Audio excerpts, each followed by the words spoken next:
U.S. credit unions adopt tokenization of real-world assets. Rachel Wolfson last updated, May 24, 2024, 15:47 EDT 6-minute read.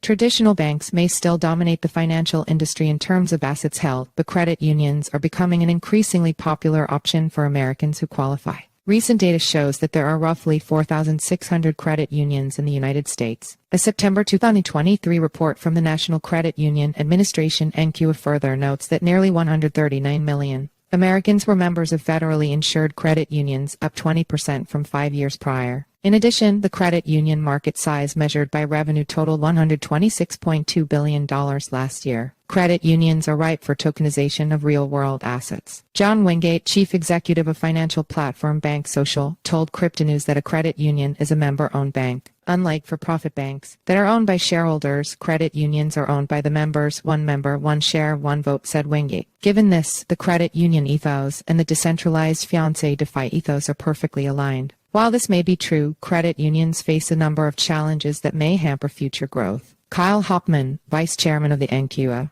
an independent U.S. government agency that regulates federal credit unions, told Cryptonews that credit unions buy and sell pieces of loans. This is a clunky process called loan participations, said Hoffman. A compliance blog from the National Association of Federally Insured Credit Unions explained that loan participation occurs whenever the ownership interests in a loan are divided up and sold. Under Section 701.22, federally insured credit unions (FICUs) can buy participation interests in loans under certain conditions, the blog states. Hoffman pointed out that the current loan participation process can be complex. For example, he explained that if a credit union makes a loan and another credit union buys a 20% stake in it, it gets 20% of every loan payment. Hoffman noted that the credit union that buys participation in the loan doesn't know if the payment has actually been made, however. Additionally, the credit union is unsure if the selling credit union will pay the required 20%. This makes it difficult for the buying credit union to plan, and it creates unnecessary uncertainty, said Hoffman. Tokenization use cases. Considering the challenge, Hoffman believes that tokenizing loans that aren't big enough to be securitized in a bond offering may be helpful. A smart contract would automatically pay the buying credit union their 20%, said Hoffman. The credit union will never have to ask, did they make a payment, or when do I get my piece?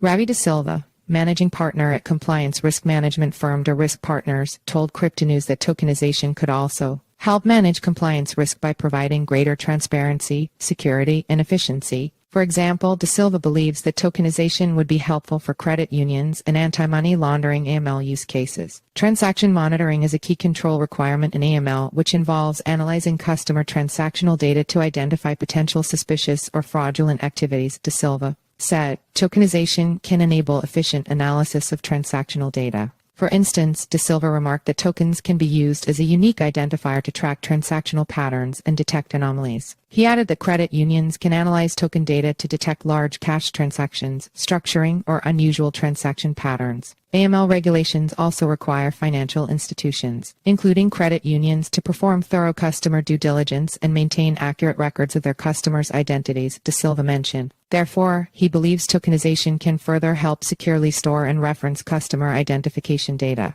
Credit unions adopt tokenization. Given the benefits that tokenization can bring to credit unions, it shouldn't be surprising that some have started implementing these solutions. According to Wingate, BankSocial is working with several credit unions for use cases such as tokenizing identity. Credit unions are using our verified product for interoperable use between systems and fintechs, deposits for interoperability between bank accounts, other banks, and for DeFi use cases, he said. Wingate explained that BankSocial's verified product tokenizes transactional data through hashing. This is done in a quantum-resistant way on-chain to provide immutability to records and outcomes for regulators and third-party audits, he said. We have future cases in the pipeline for merchant payments, treasury management, and lending/borrowing. Wingate added that Great Lakes Credit Union recently implemented BankSocial's real-time payment solution. The solution uses Hedera Hashgraph's distributed ledger technology (DLT) to tokenize payments and deposits for peer-to-peer transactions made on the Hedera network. He added that BankSocial uses the immutable ledger on Hedera as transaction resilience for traditional financial rails. Marshall Hayner, Metallicus's chief operating officer, told Cryptonews that Metallicus is also working with credit unions on blockchain solutions. Metallicus has built the Metal blockchain, which is a layer 0 blockchain to enable banks, credit unions, financial institutions, and fintechs to create interoperable ledgers that can communicate seamlessly, said Hayner. A recent Forbes article noted that Metallicus is working with 3 credit unions, Vibrant, Meritrust, Credit Union, and Fairwinds, to enable blockchain-based solutions. Credit unions embrace tokenization, but concerns remain. While it's notable that some credit unions have begun exploring tokenization use cases, regulatory concerns are a constant challenge. According to Hopman, the big question that credit unions face is whether or not tokens are securities. Credit unions worry if that participation may be deemed a security, he said. We at NCUA have cleared the way for tokenization use, but we can't really assuage other concerns about the tokens themselves. Hopman added that KYC processes, along with which platforms custody tokens, is a concern for credit unions. And then within the platform, the concern is who are the node operators. Hopman pointed out, there's already been political questions about a node being in North Korea or Iran.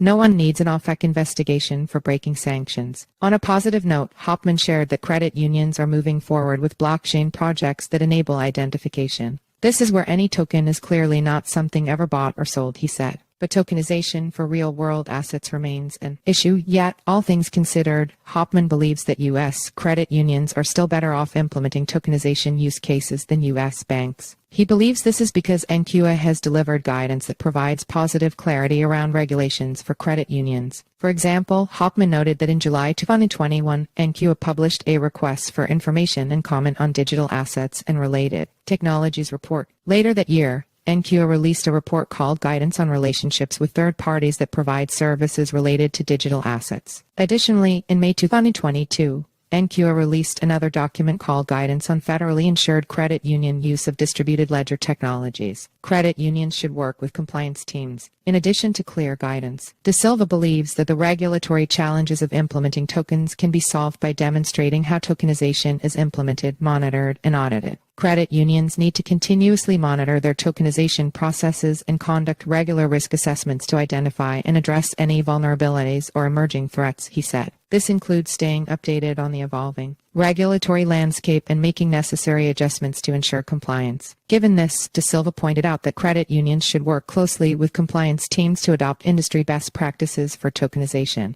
It is essential to establish a robust framework that aligns tokenization practices with applicable regulations while prioritizing the security and privacy of customer data, he said. Follow us on Google News.